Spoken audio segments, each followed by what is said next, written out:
Hi, everyone. Welcome back on the show. Today, I have a very special guest and my guy, Pius. I call him Pizzle.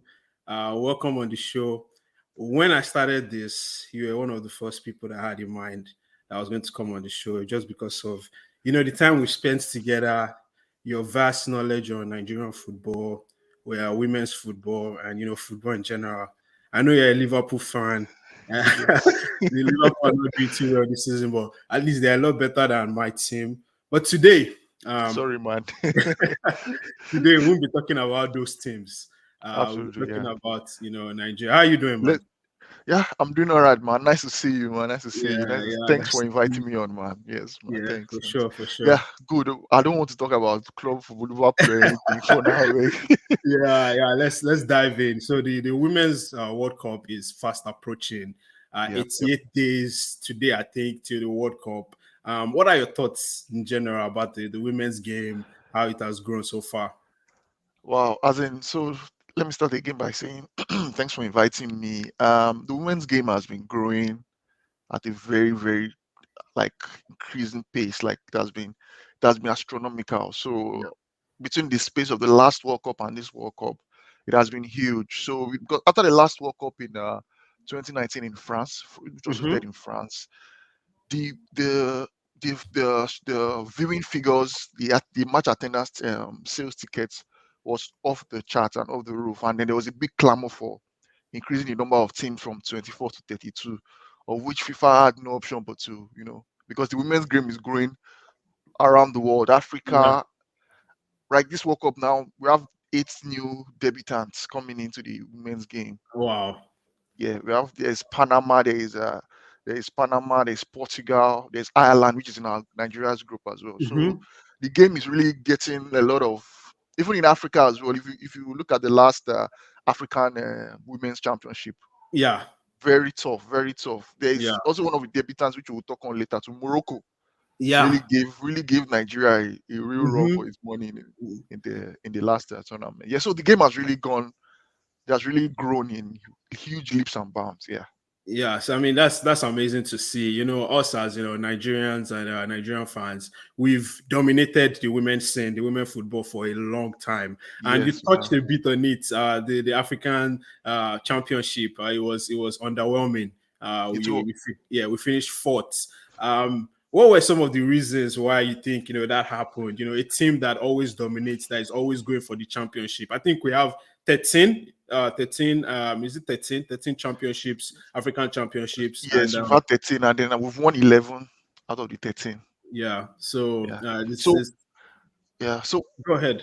yeah. So what I'll say is, going into the tournament, we had a new coach taking us into the tournament, Randy Waldrum. So I don't know, maybe I can't talk about the coach now. Yeah, yeah, So go ahead. yeah, yeah. So the thing is, when it comes to Nigeria, and I think it also affects Nigerian football, the Nigerian football administration in general. When we go for coaches, I don't know why we don't go for the best coaches. I'm sorry Right. to say, but I don't Mhm. think this coach is among the best coaches we could have He's gone not. for. He's not. He has no Because national team experience. yeah, Yeah, if you look at his pedigree, I'm just like, what was the criteria in selecting that guy as our coach? A team like Nigeria that we've dominated Africa for so long, and we're looking to step up into the world stage. We should be going for. Look at Morocco. I mentioned their coach, the Leon. The Leon's women's team has always been dominating the Women's Champions yeah, League. yeah. That guy was, I think, he won best coach in 2018 in the female Wow. this thing, and Morocco went for him, and it Yeah, showed in their AFCON performance. It yeah. showed. It showed. They hosted the tournament and only lost to South Africa in the final. I think I'm not sure. Maybe that was just like maybe their second or third AFCON, women's AFCON, and it was just, I don't understand when it comes to Nigerian football. When it comes to the coaching selection, I don't know.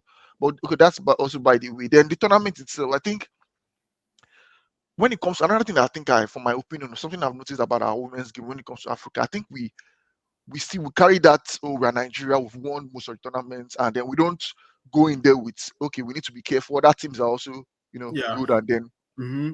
yeah, this last, the one we won, the one before this one, that's the Mm-hmm. penultimate one before this AFCON.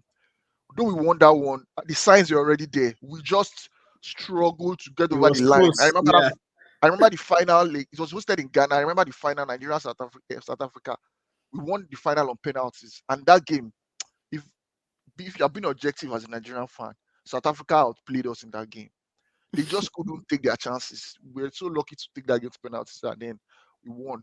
So coming into this tournament, looking at the preparation, and I just had the feeling that we're not going to win that Yeah. tournament. I was I, looking I like, just I just want to sorry to interject there because sorry. the last time I think it was 2008 when we finished fourth, we had the veteran Kadiri Kana as the coach then, and Yeah. immediately after that tournament he was fired. But the same thing with our coach right now. After the tournament, don't you think it should like the NFF or whoever is in charge should have made that decision to go a different route? As in, that's another surprising bit. So many people were like, "Why is this guy still there? Why is he still in charge?" And it's, I don't know. It's something I don't understand.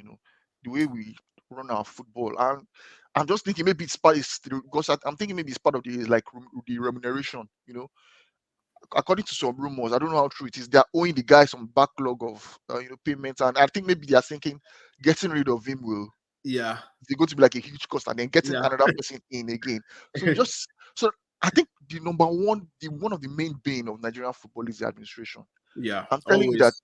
Nigerian football with no structure in place, we are just relying on the talent of the individuals to take us as far as we Hmm. can go, which I is mean, not, yeah, it's not we, good enough. we've had this issue since over the years, and it keeps Yeah, repeating itself. And I was just thinking to myself. Sorry, I was just thinking to myself yesterday. Or I think this morning. I'm just thinking like, if we had like some of the structures and administration some other African countries have, like Morocco, see what their male team did. You can tell that these guys are like, if we have some of those structural arrangement planning, I think Nigeria will be doing far better than we are doing right now. But with no structure, we just our leagues not doing so well. It's just haphazard, and then when tournament comes, the coach just say, okay, let's call on the best 23 players we can get, and then we go to the tournament relying on the talent of those guys to take us far. When some other teams are looking at doing their leagues are running fine, they are looking at the hiring coaches. As in, when you listen to the South African and the Moroccan coach, when they because going into that AFCON, let me just chip this on in before you come in. So going into that AFCON, of course, Nigeria was named. All the coaches, they were asking them, so what are you going to do to beat Nigeria? They were asking the South African and the Moroccan coaches. They were like, you could see that those guys had analyzed our game. They were just calling our players, and when they were talking, you could hear them say, "Oh, Nigeria plays this formation. This is the play. Rashida Ajibade. If we can hold that, and they had analyzed us." But our coach, I just when it, I was just, I couldn't see that, expertise. Like, oh, this guy has watched the other teams, so you could see that those guys were prepared for us. My yeah, goodness, the first group game, we're now in the same group with South Africa. Man, game ended 2-1. South Africa defeated us, of course, in that first group game. My goodness, we're so lucky to have yeah. even just ended that game 2-1. Yeah, the guy Totally out. was so out of touch. He was playing different players in different positions. He was As, misusing players. I can't even understand what he was trying to as do. No in tactical awareness, nothing. I nothing. mean, It this was just guy like, just came from coaching like a college team over here in America, and America. then he was hired as I think it was first a technical director of some sorts. Yeah. Then finally they made him the coach. So let's just move to the World Cup right now. Our group. How do you My see our God, chances of qualifying from that group? man, our group. So even I was looking at some, I think last week or so, when I was going through the FIFA website, as in that the group is like a tough group. You can almost call it the group of death, Yeah, because you almost, can yeah. almost call the group of death, man. I was just like, such a tough group. Such a tough group, man. I don't even know. Like Canada among the top 10 in the world. Yeah, I mean, Australia, they're co-hosting. I'm not sure of their position. I'm not sure of their ranking on the. but they're also a Oh, very decent. good team. They have a They very defeat. decent. Carr that plays for Chelsea. Also, exactly your Sam Kerr. Very good striker. And they defeated England last week or so in a preseason friendly. In England, Brentford's stadium. They played that. Wow. They defeated as in very solid defensively. Sam Kerr too. Very quick. So a very tough group. I'm just like, how are we going to? I'm not like it's going to be a tough one, but well. And then Ireland, who is making their debut in this Their debut. World Cup. they're also a very decent team. People might be looking at them that, oh, this is their first World Cup. They don't really have that experience. But I also saw a highlight of they also had because so many friendly games have been going on recently. Teams are preparing. I also saw Yeah, highlights of their friendly game with the US. My goodness, they're also very decent as well. They gave US to a very tough. So you are just wondering, like, the signs and don't look good. But then the World Cup is going to be a different, ball game. yeah. The pre-tournament friendlies are just there, Okay, fine, but the World Cup will be a different ball game. So I'm still hopeful. I'm still hopeful that we can we can do well. At least we can come out of the group at the least. So, for some of the viewers that might not watch a lot of Nigerian or female football, can you please highlight some of the Nigerian players that we should watch out for this tournament? So of course I'll start with the obvious one, the Super Z, the Agbabola herself, Asisat. She has to turn up for us at this World Cup. At least we need that from her. So the AFCON, we didn't really see much of her because that first game she played that first game, but she got injured, and that ruled her out of the rest of the Tournament. AFCON tournament. And even right now, I think she was in the last tournament friendly we played. She also picked up a bit of a knock, so I'm hoping that she'll be back. But of course, she's the number one person to watch out for. I'm sure once she's there, the other teams will be scared of her. The few Of she course. shivers Yeah. down the spine of She's top yeah three, top three striker in Europe right now. right now. Yes, right now. Then another player who I also like to is Rashida Tajibade. Rashida Tajibade, I think she made her debut in no, am I okay? No, no, no. Okay, let me not. 2019 I must. France. Yes, she at that tournament. She just came in as like, oh, a newbie. We didn't really know Yeah. much of her, and then like I think I mentioned to you privately. She's my most improved player. Yeah. Watching her in that tournament, you could see that she has talent, raw pace, but she didn't have that finishing knack Mm-hmm. about her. But between now and then, her career has really grown in leaps and bounds. She plays now for Atletico Madrid, turning in performances week in, week out. Pacey, she can finish. So she's someone that Nigerians will also be banking on to really give us that bite in our attack. So that's also someone to look out for. And then there's someone in the midfield.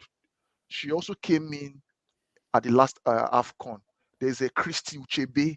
She's also very good, decent midfielder as well. Decent midfielder. Really enjoyed. So the first game, let me just give a backstory of how she. So the first game against South Africa, there's the veteran Rita Chikwelu. I don't know Mm-hmm. if the name rings a bell. Yeah. Yeah. She has been there for almost so many tournaments. But you could see in that last AFCON, the pace of the game was too much for her Yeah. age. She So was that leaving was her part of the behind. clamor after that first game lost to South Africa. Nigerians were like, why don't you use the other youngsters on the bench? Let's see them. Rita Chikwelu is not up to the game. And I don't know, maybe the coach listened and then he brought her into the second game and you could see that, wow. I think she was Yeah. even after Ajibade, I think I also She was rate one her of the as like discoveries of that tournament. exactly. So Yeah. that was One it. of the And then few positives. there were very few positives in that tournament. So that's also somebody that we'll be expecting much from. And then there is the back line. I'm looking at Ashley Pumptree. Mm-hmm. She's If she plays her correct position. Yes, she plays a correct. Even prior to the AFCON and during the AFCON, she also held her own in the tournament, and Yeah. many Nigerians will also be looking to her to like instill that confidence in the back line. But I just hope, I don't know, I just hope the coach just does the right thing. I just hope he just does the right thing, Yeah, man. yeah, yeah. And finally, let's touch on the other African flag bearers. Yes, So what do you see of their chances? I think South Africa, of course, Morocco, like you mentioned. I think also Zambia. and Um, Zambia as well. Yes. yeah. So let me start with the debutants. Morocco and Zambia. This will be their first AFCON tournaments. Morocco, like I mentioned earlier, their coach from Lyon, decent pedigree in women football. Fantastic appointment, man. Fantastic. I don't know why Nigeria. That is somebody that Nigeria should have gone for. But Nigeria aside, Morocco, good appointment. As in their AFCON performance, fantastic, fantastic.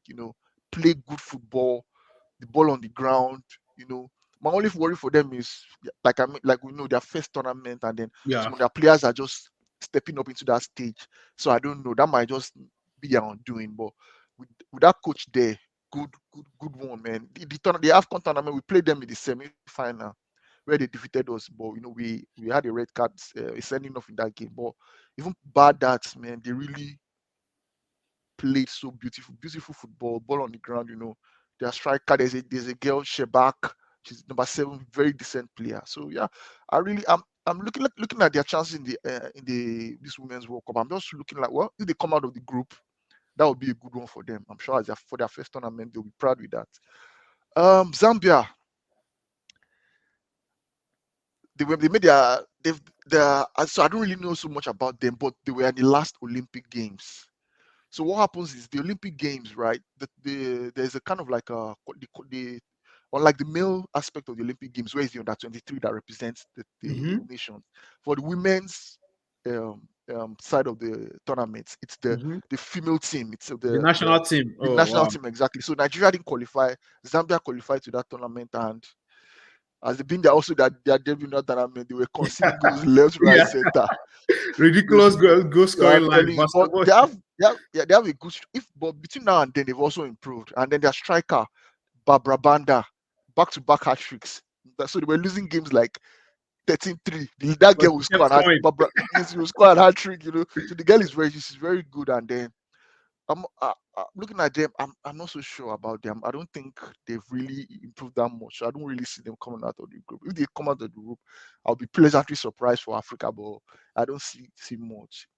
South Africa, why I chose them last is because I think they're the ones that I think they'll carry Africa's hopes. If Nigeria doesn't turn up, I think they are the ones that will give Nigeria. So South Africa has been improving. Yeah.